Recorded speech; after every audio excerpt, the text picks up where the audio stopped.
All we got is us look down the bench like it's championship or bust. Next man up. All we got is us look down the bench like it's championship or bust. Next man up. What up, y'all? What up, y'all? Welcome to Bucket for Bucket Podcast. I am your host, Rem. We are here to discuss NBA Finals, discuss all the topics in the NBA, and just chop it up a little bit. But before we do so, please do hit that like button, subscribe button, share with a friend. Turn on your notifications for Bucket Podcast. Follow us at B4 Bucket Podcast on Twitter, TikTok, Instagram, and of course, the Tube. Yes, I am your host, Rem. Happy to tap in with y'all. On this day today, 23 years ago today, Game 7, Los Angeles Lakers come back in that famous, nostalgic alley-oop, Kobe Bean Bryant to Shaquille O'Neal. Lakers win in advance. Rest in peace to the Mamba. Shout out to the Lakers and all of the Lakers fans who remembers those moments. But 23 years ago, speaking of nostalgia, this is how I'm going to start this episode off. I'm going to start off with some nostalgia because I got some nostalgic moments for me personally, some things that I miss in the NBA. I'm not going to lie to you. Watching these playoffs and the finals and everything, I certainly do miss these certain things that were they bring back so many memories. So first off, I'm going to start off with the theme song for NBA on NBC. I know y'all remember that one. That was a classic. I don't remember homeboy name who made that, but it gave me goosebumps watching him tell the story. Like how he made that and how he sent the voicemail to himself of that melody in his head, and you know the clap. Yo, bro, classic, nostalgic. I ain't even gonna kill y'all ears with that, but yo, real talk, that's one of the things that I miss. From the NBA. Another thing that I missed, the player introductions for the finals, man. I feel like the last time I seen it was my 99 Knicks, man. The player introductions for the NBA finals. We need those, man. I ain't see it this year. Maybe I missed it, but tell me if it like those introductions, I used to miss those so much. The player introductions, watching them come in and just do the damn thing, and like all of the video tributes, so dope. Like, it gives me goosebumps watching that, and the history that putting behind all of it. I miss that. I sincerely miss that. Another thing that I miss, y'all not going. I don't know how many of y'all missed this. I seen it on Twitter, and I was like, damn, I really missed this too. For some reason, and I think the last time I seen it was when my guy won the chip in 06, Dwayne Wade. But the NBA Finals trophy, the logo in center court, in the middle of the court, that was also nostalgic too. I remember a lot of historic playoff battles, the Lakers, Celtics, the Heat, a whole bunch of things. But those are the three things that I wanted to take back down memory lane. I'm sure there's so much more, but I will definitely keep tapping in every time I remember something. I'm gonna bring that up, but enough of my nostalgia, enough of me going down memory lane and everything like that. But let's talk about some of the news in the NBA. These are my quick buckets. I will not take long to discuss these at all, but these are some quick buckets. The coaching carousel in the NBA. Right now, the last team standing is the Toronto Raptors. I'm not sure. I haven't heard JJ Redick's name anymore. I've heard other names, but hopefully we'll see if JJ gets that job. I love to see him on First Take, but I'm also scared to see JJ on First Take still, because I feel like he might strangle Stephen A. or somebody on air, and it'd be like 9-10 in the morning, and he ready to thrash these dudes. So get JJ that head coaching job ASAP in Toronto. But Frank Vogel is the new head coach for the Phoenix Suns. I haven't heard the numbers yet on what he's getting paid, but I can tell you that Doc Rivers pulled his name out of the Phoenix Suns head coaching job, and I don't know what he intends to do. I don't know if he has any talks with Toronto or anybody, but maybe he might just be chilling out. We'll see what Doc Rivers ends up doing, but he pulled his name out. Frank Vogel is the new Suns coach. I am still waiting to see what those numbers are, because as you know, Monty Williams is now the highest paid coach right now in the NBA, and he don't got no hardware. So I want to see if they're going to do the same for Frank Vogel, give him a crazy contract, because he does have hardware. We'll see. It doesn't sound like it, but that was one of my quick buckets. Joe Mazzulla looks like he's staying on with the Celtics. Brad Stevens is a supporter, and after further review, I guess y'all can do it. Me personally, I would have waited before they gave him that extension at the start of the season, but hey, he might have a connection with the players that we're unaware of. So we'll see how that goes. And obviously, Brad Stevens, he's had just as much as success as Brad Stevens in his 1 year of as Celtics head coach. So we'll see how that goes. Knicks fans, Julius Randle had ankle surgery the other day. Tell me how y'all feel about that, because y'all shitted on him. We shitted on him. Let me stop. Y'all like how I said y'all, and I just I put all of the blame and all of the onus on y'all. Like I didn't say that he should be walked through Times Square and basically beaten.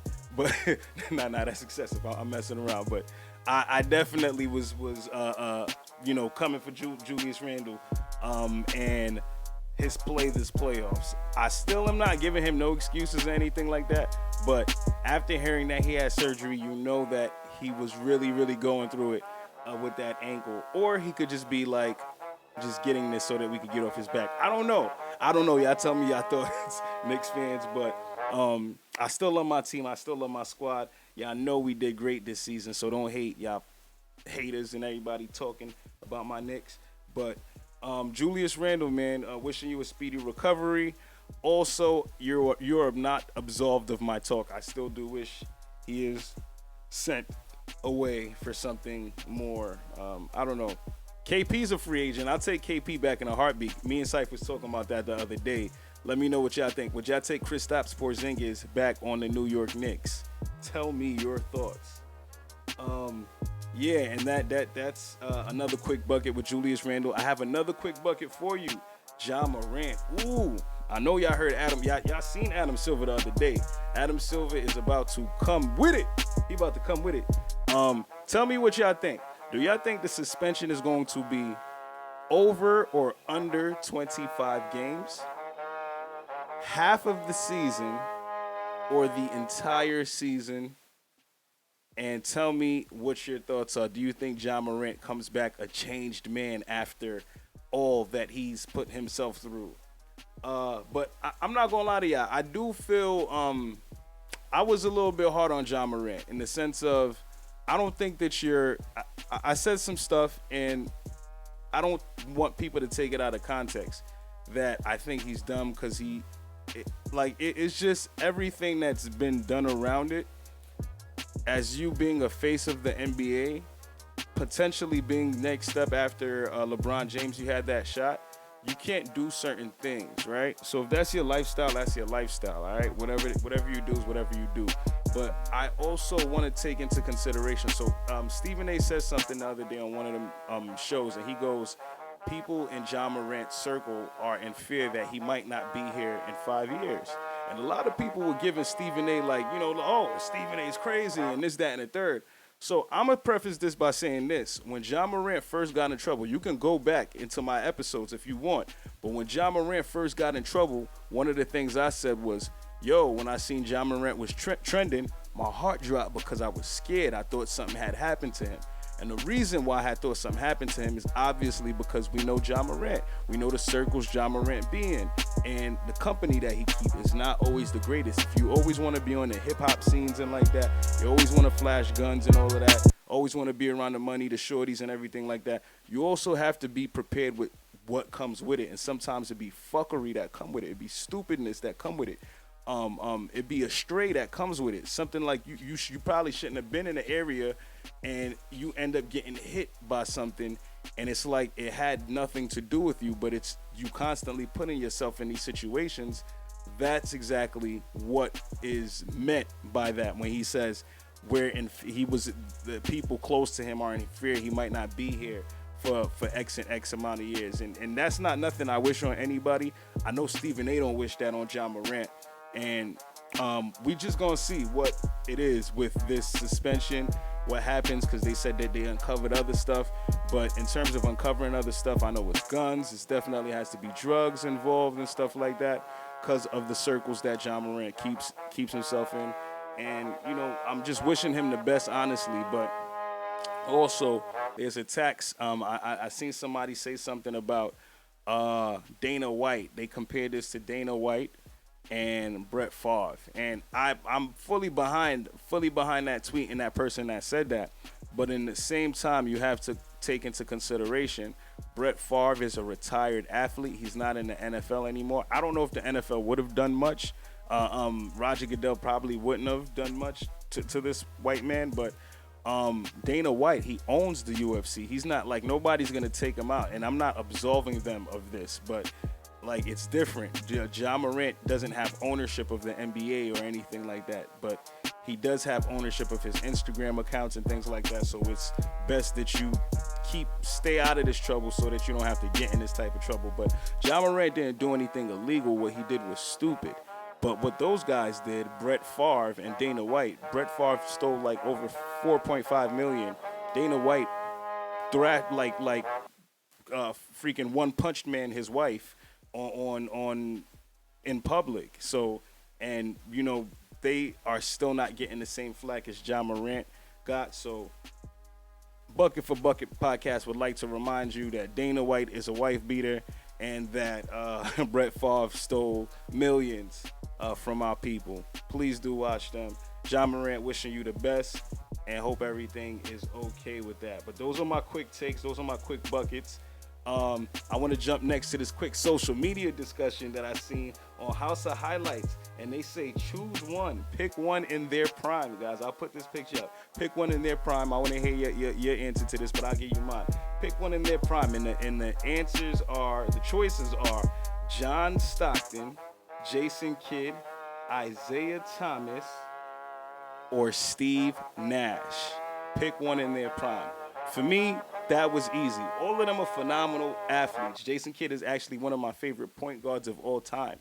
Yeah, I know I'm a crazy Knicks fan, but when he was on the Nets, he actually got me to root for New Jersey, just like Stephon Marbury did to root for New Jersey. But Jason Kidd, but that's not my answer. My answer to this is Isaiah Thomas, easily in their prime. Isaiah Thomas, and he got two rings to show for it. I don't even know why you put these ringless guys in their prime, because obviously we do know Jason Kidd has a ring, but these ringless guys in their prime, in his prime he did not get a ring. He went to the finals. That's cool, but give me Isaiah Thomas any day of the week when we talking this question right here. I'm gonna end it off. I'm gonna talk some NBA, because as you know, game 2 is tonight. Heat are down 0-1. The Nuggets are protecting home court, and they hope to continue to do so. Media day press conferences was cool. I love to see the Nuggets, man. I like their camaraderie, the way that they stick together as a team. You see that, and you feel like that'll translate onto the court. So we'll see how it comes for them, how everything works out for them. But the Nuggets definitely look good. I'm gonna put this up. Nikola Jokic's last 13 games. Oh my gosh, man, this guy's phenomenal, man. Like, wow. Like, I'm just looking at these numbers. I'm gonna just put him up here, and the field goal percentages. He's one of the best players, if not the best player in the NBA. You gotta give him his flowers. I'm gonna ask y'all a quick question. Do you think Nikola Jokic should be and could be the face of the NBA? If he wins it all, I think he should be. Could he be? I don't know. I felt like he could, but then I was talking to Syfe, and they're like, he's like, yo, he made a good point. Like, the face of the NBA has to be a seller. Like, he has to be able to sell the NBA, have that personality and that energy. And Joker don't have that just yet. But let me know your thoughts. Do you think he should, and could be the face of the NBA? Real quick, going to the Miami Heat real quick. They're going to need Jimmy Butler. They're going to need Jimmy Butler when he first started the playoffs. That's the Jimmy Butler that they need, not the last Jimmy Butler that looked like Justice Winslow out there. That's what they need from him. Jimmy Butler, the first 9 games of the 2023 playoffs, he averaged 32 points, 6.4 rebounds, 6 assists on 55% shooting and 39% from 3. Jimmy Butler in his last 9 games of this playoffs, he's averaging 23.3, 7.6 rebounds, and 6 assists on 41% and 32% from 3. So those are still good numbers for, certain players, but for the finals and for who you got to be, the Miami Heat need you to show up big. that's all I have for Bucket Podcast. Game 2 tonight. My prediction, I predict that the Heat will probably lose again. Unfortunately, I don't want to see them lose, but actually, I need them to lose because I got to face with bet. I said I got to face with bet. I got to bet with face, and I need my money. I want my money up front. So Miami, y'all getting clapped. Y'all are getting clapped tonight. Oh yeah, and do me this favor. Go on Twitter and follow NY Liberty Fan TV. That is going to be my new network, my new page. It will all air on Bucket for Bucket Network, but NY Liberty TV, Fan TV, is a new page and a new hub for the WNBA, and specifically my New York Liberty, who are actually playing right now. I got to go tap in and make sure I get as much coverage in as possible. But I just want to thank all of y'all. Appreciate y'all support, but we must bring awareness. I appreciate y'all for tapping in with the NBA, but we must bring awareness to the WNBA. So please do follow on Twitter, NY Liberty Fan TV, and subscribe to Bucket for Bucket Podcast. That channel that will be airing on the Bucket for Bucket Podcast Network. So I just want to thank all of y'all. Appreciate y'all support. And let's go Liberty. Let's go Knicks. Let's go New York everything. And I appreciate y'all. Remember that Bucket for Bucket is sponsored by Freedom Over Fear, today and every day. If there's anything in life holding you back from your life purpose, may you be free of that. Peace.